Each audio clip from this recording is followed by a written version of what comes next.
Hello friends, आपका स्वागत है अपना यूट्यूब चैनल आर के डायरेक्ट क्लासेस में। हम संस्कृत व्याकरण के अंतर्गत पढ़ रहे थे विसर्ग संधि। विसर्ग संधि के अंतर्गत हमने पढ़ लिया था, 2 सूत्र पढ़ लिए थे, सस जुषोरोह और खरवसान्यो विसर्जन्यस्य। ठीक है, उसके आगे से अब हम पढ़ते हैं नेक्स्ट सूत्र। अपना अगला सूत्र है नंबर 3 पे। सूत्र का नाम है हशिच।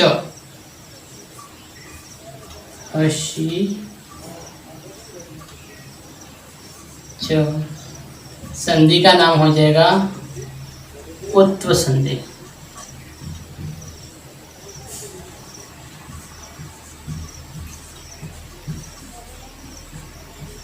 ठीक है, उत्व संधि हो जाएगा। संधि का नाम क्या कहता है ये हमें देखना है। हशिच सूत्र कि इसके अंतर्गत अत आगे रह गया, उसके बाद रहेगा र और र के बाद रहेगा हश प्रत्याहार। ठीक है, तो उसकी जगह पर आदेश हो जाएगा अपना, इस र की जगह पर उ आदेश हो जाएगा। ठीक है, हश प्रत्याहार के अंतर्गत वर्ण कौन कौन से हैं?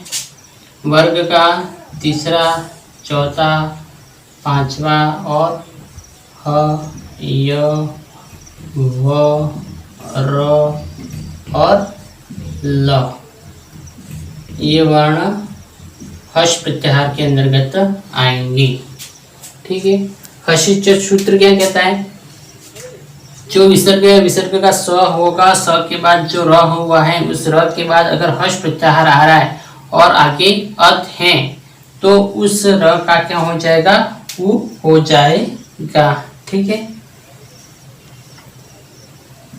उदाहरण देखते हैं। जैसे पहला उदाहरण देख लेते हैं।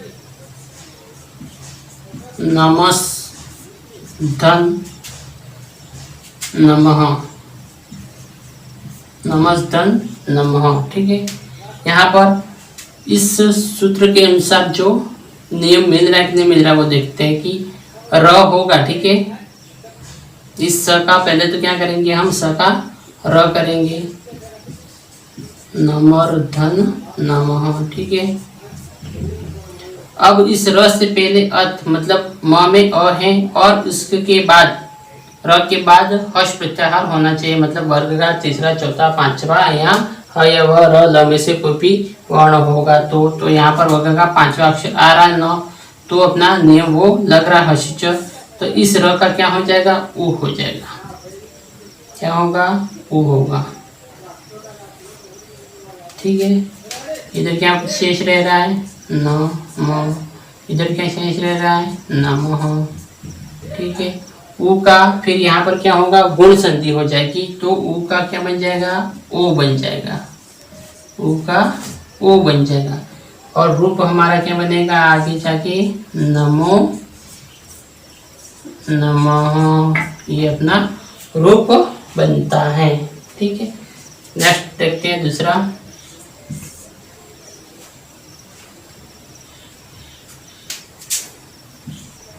ग्रामस धन यानम, ग्रामस धन यानम, स का र होगा, फिर र का क्या होगा? उ होगा और उ का गुण संधि होगी तो क्या बनेगा? ओ। ठीक है, तो अब जोड़ेंगे, इस ग्राम में ओ जुड़ जाएगा तो रूप क्या बनेगा? ग्रामो और बाद में यानम, ग्रामो यानम, रूप बन जाएगा। ठीक है, यहाँ तक समझ में आ गया होगा कि नमस्धन नमः है, उसमें स का र बनेगा, र का उ बनेगा, फिर उ का ओ बन जाएगा और उसी तरह से ग्रामस में भी र का उ का ओ मतलब उसमें गुण संधि होने के कारण उ का ओ हो जाता है। ठीक है, तो आगे दूसरे उदाहरण देखते हैं। क्या है दूसरे उदाहरण?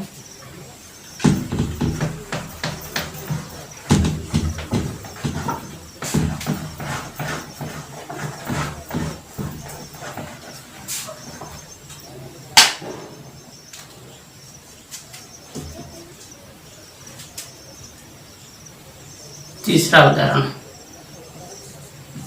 यशः धन दा।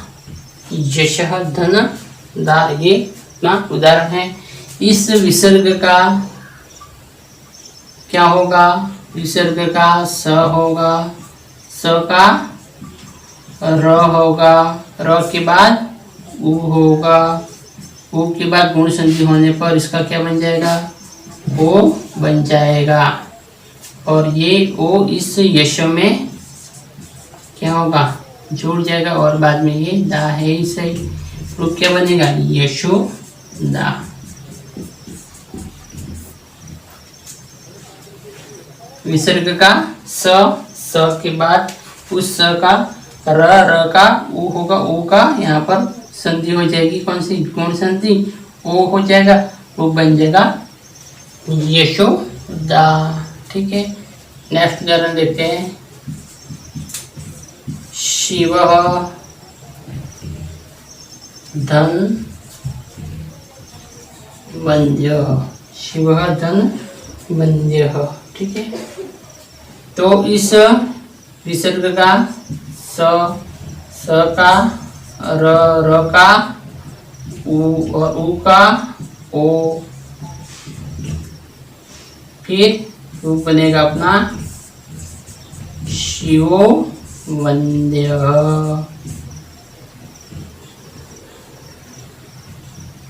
शिवो वन्द्यः, ये अपना रूप बन जाएगा।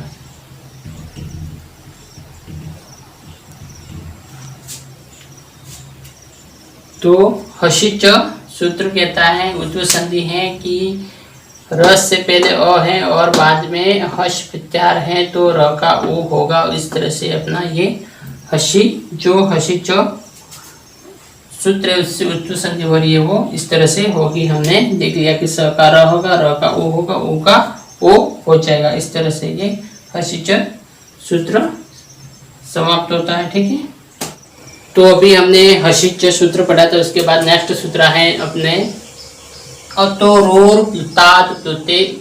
ठीक है, सूत्र का नाम है ये संधि, उत्तम संधि होगी। सूत्र क्या कहता है कि प्लस से पहले अत हो और प्लस के बाद अत हो, तो जो यहाँ पर र होगा उस र का भी क्या हो जाएगा? उ हो जाएगा। ऐसा ये सूत्र अपने कहता है कि र से पहले अत होना चाहिए, र के बाद भी अत होना चाहिए, तो उस र का ओ हो जाएगा। अत मतलब अ होना चाहिए। ठीक है, कैसे? उदाहरण के द्वारा देखते हैं। पहला उदाहरण है रामस्थन अहम। रामस्थन अहम। ठीक है, रामस्थन अहम है यहाँ पर। तो इस स का तो पहले हम क्या करेंगे? र करेंगे। ठीक है, ये हमने पढ़ लिया था कि स का र कैसे करते। ठीक है, स का र किया, र का अब हमारी शर्त है कि र से पहले अ होना चाहिए, र के बाद अ होना चाहिए, र के बाद प्लस के बाद अ है, र से पहले मतलब इस म में भी अ है। ठीक है, इस र से पहले मतलब इधर क्या हो जाएगा? रामर, और ये अहम बाद में है ही सही। अब इस र का क्या हो जाएगा? उ। ठीक है, उ हुआ, उ के बाद अब अपने क्या होगा? गुण संधि होने के कारण इसका उ का ओ हो जाएगा। ठीक है, रूप क्या बनेगा? रामोधन अहम। रामोधन अहम ये रूप बना। ठीक है, रामोधन अहम रूप बना। तो यहाँ पर अब एक और संधि होती है जिसका नाम है, हमने पहले पढ़ लिया उसको, पूर्व रूप संधि। कि ओ के बाद अगर अ आ रहा है, ओ के बाद अगर अ आ रहा है, तो उस अ का क्या हो जाएगा? पूर्व रूप हो जाएगा, और उस अ की जगह अवग्र चिन्ह लग जाएगा। तो रूप क्या बन जाएगा? रामो हम, ठीक है, ये रूप बनेगा। ठीक है, आ गया समझ में।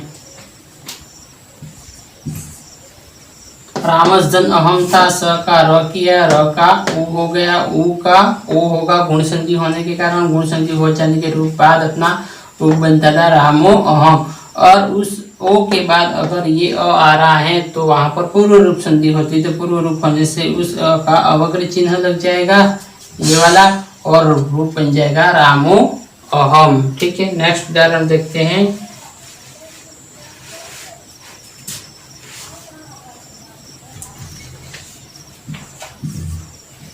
शिवस धन अर्च, शिवस धन अर्च। ठीक है, शिवस धन अर्च ये अपना रूप है। इसका संधि करेंगे तो इस स का क्या होगा, पहला तो अपना स का र होगा, फिर र का क्या हो जाएगा, उ होगा, उ कर दिया, उस उ का फिर गुण संधि होने पर क्या बनेगा, ओ हो जाएगा। अब जोड़ेंगे तो शिवो धन अर्च। ठीक है, अब यहाँ पर क्या होगा, ओ है, ओ के बाद अ आ रहा है तो संधि कौन सी होगी, पूर्व रूप संधि हो जाएगी। तो नेक्स्ट क्या बन जाएगा, शिवो, और ये अ का पूर्व रूप हो जाएगा, अ की जगह ये अवग्र चिन्ह लग जाएगा, और ये अर्च बन जाएगा शिवोर्च्यः, शिवोर्च्यः रूप बनेगा। ये अवग्र चिन्ह लग रहा है, मतलब यहाँ कहने का मतलब इससे पहले अ था जिसका अवग्र चिन्ह, मतलब यहाँ पूर्व रूप संधि हुई है। एक और उदाहरण देख लेते हैं।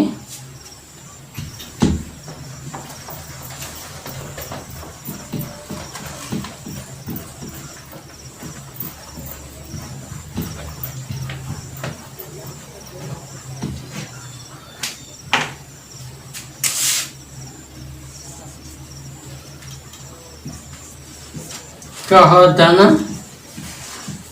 अपि, कह धन अपि उदाहरण है। इस विसर्ग का स हुआ, स का र होगा, र का उ होगा। ठीक है, उ का फिर क्या हो जाएगा, ओ हो जाएगा, तो क्या बनेगा, को धन अपि। ठीक है, को धन अपि बना है, फिर वही पूर्व रूप संधि का नियम लगेगा, तो बनेगा रूप क्या बनेगा, को और ये पी, ओपी बन जाएगा। ठीक है,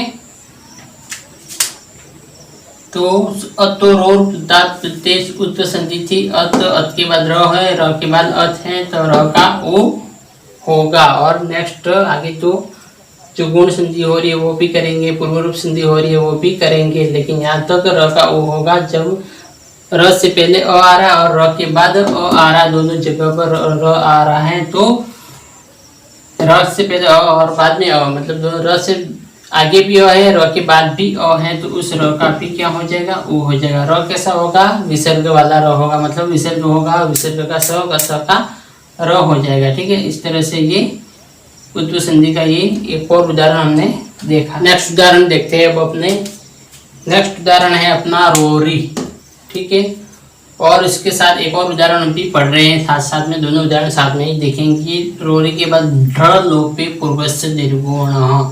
रोरी क्या कहता है वो देख लेते हैं कि रोरी कहता है कि र है और उसके बाद भी र है, यानी प्लस से पहले भी र है, प्लस के बाद भी र है। ठीक है, वो तो ये सूत्र कह रहा है रोरी।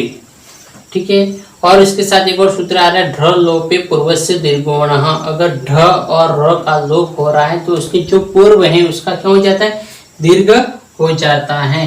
तो इस पूर्व वाला रो का पहले तो हम क्या करेंगे, इस र का लोप हो रहा है। ठीक है,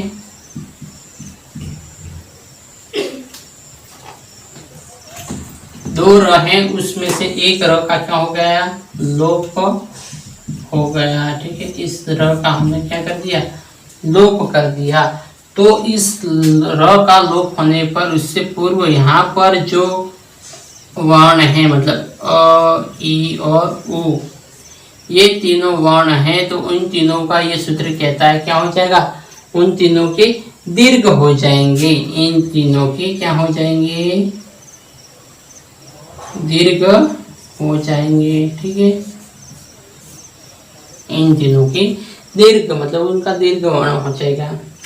रोरी क्या कहता है कि र और र दोनों है, तो उसमें से जो पहला वाला र है उसका क्या होगा, लोप हो जाएगा। रोरी मतलब र प्लस से भी रो, प्लस से पहले भी र है, प्लस के बाद भी र है। तो और नेक्स्ट जो सूत्र है ढ लोपे पूर्वस्य दीर्घुण, ढ और र का लोप कर रहे हैं, मतलब इस पहले वाला र का हमने क्या किया, लोप किया, एक र का लोप किया। तो ये सूत्र कहता है कि अगर र का आपने लोप किया है, उसका लोप मतलब उसको हटा दिया है वहां से उसका, तो उस र से पहले जो वर्ण है, कौन कौन से वर्ण, अ ई उ, अगर ये तीनों वर्ण आ रहे हैं, र का लोप हो रहा है और उससे पहले जस्ट ये तीनों वर्ण आ रहे हैं, तो उन तीनों वर्णों का क्या हो जाएगा, दीर्घ आदेश हो जाएगा, दीर्घादेश हो जाएगा। कैसे, उदाहरण के द्वारा समझते हैं।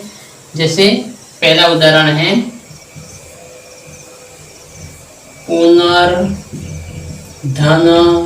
रमते, पुनर्धन रमते। ठीक है,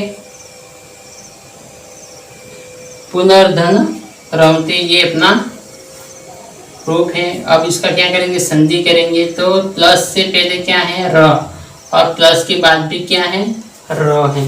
प्लस से पहले भी र आ रहा है और प्लस के बाद भी र आ रहा है, तो पूर्व वाला जो पहला वाला र है इसका क्या हो जाएगा, लोप हो जाएगा। क्या हो जाएगा, लोप हो गया। तो रूप बाद में क्या बचेगा, पुनर्धन रमते। अब हमने यहाँ पर पहले वाले र का लोप किया है, तो ये सूत्र कहता है कि ढ लोप से पूर्व से दीर्घोण, मतलब इससे पहले अगर अ ई उ है और र का लोप किया है तो उसका क्या हो जाएगा, दीर्घ हो जाएगा। मतलब यहाँ पर न में अ है, यहाँ पर र का लोप किया है तो न में अ है, उसका दीर्घ हो जाएगा। मतलब अ का दीर्घ क्या होगा, आ।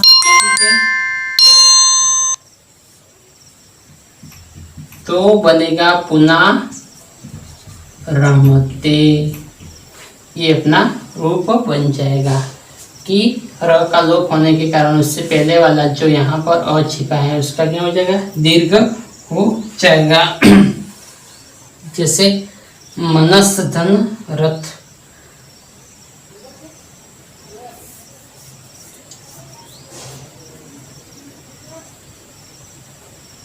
वो तो बाद में देखते। ठीक, जैसे निर्धन रज, निर्धन रज दूसरा उदाहरण है। ठीक है, प्लस से पहले भी र आ रहा है, प्लस के बाद भी र आ रहा है, तो पहले वाला का र का क्या कर देंगे, हम लोप कर देंगे। ठीक है, ये लोप कर दिया, बच्चा क्या नहीं, और बाद में क्या है, रज। अब सूत्र के अनुसार अगर र का लोप किया है तो उससे पहले जो भी वर्ण है, अगर अ ई उ इन दोनों में से कोई भी वर्ण है तो उनका क्या हो जाएंगे, दीर्घ हो जाएंगे। मतलब इस न में ई है, छोटी ई, तो इसका दीर्घ हो जाएगा बड़ी ई, मतलब रूप क्या बनेगा, नीरज। ठीक है, अगर किसी का नीरज नाम है अगर, और वह नी में ई की मात्रा छोटी कर रहा है ये वाली, तो उसका नाम वो गलत लिख रहा है। ओरिजिनल क्या होगा, सही शुद्ध रूप क्या होगा, नीरज। ये क्योंकि तो इसके अंदर इन दोनों सूत्रों के कारण ई की मात्रा बड़ी हो रही है, नीरज सही शुद्ध रूप ये होगा।